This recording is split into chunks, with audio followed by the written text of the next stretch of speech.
कदाचित तुमच्यातल्या काही लोकांनी ते बघितलेलं पण असेल. विथ ऑनर्स नावाचा एक सिनेमा आहे हॉलिवूडचा. विथ ऑनर्स म्हणून फार सुंदर सिनेमा आहे. त्याच्यामध्ये त्या कुठच्या स्टॅनफोर्ड किंवा कुठच्या तरी युनिव्हर्सिटीचं असं लॉ कॉलेजचं हे आहे, बॅकग्राऊंड आहे. आणि तिथे तो लॉ शिकवणारा, कॉन्स्टिट्यूशन शिकवणारा प्रोफेसर आहे. आणि तो त्या सगळ्या मुलांना प्रश्न विचारत असतो आणि हे करत असतो.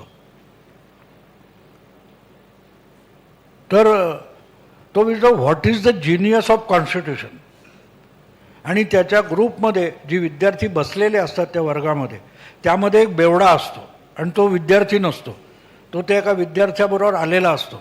आणि अचानक त्या प्रोफेसरचं लक्ष जातं त्याच्याकडे. तो म्हणतो तू इन्व्हाइटी आहेस का, कोण आहे वगैरे वगैरे. तो म्हणतो नाही मी बेवडा आहे म्हणतो.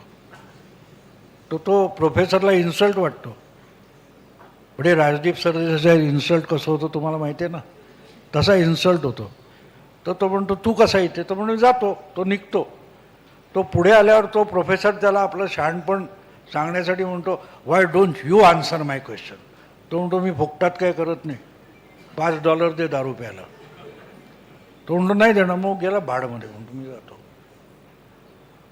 तर तो त्याला काढून देतो $5.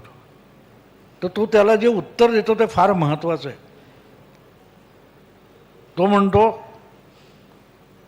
की ज्यांनी ही कॉन्स्टिट्यूशन बनवली त्यांना सुद्धा माहिती होतं ही अजरामर नाही आहे. काळानुसार, परिस्थितीनुसार, गरजेनुसार त्यात बदल करावा लागेल. म्हणून त्या कॉन्स्टिट्यूशनमध्ये घटना दुरुस्तीची तरतूद ठेवली आहे. That is the genius of constitution.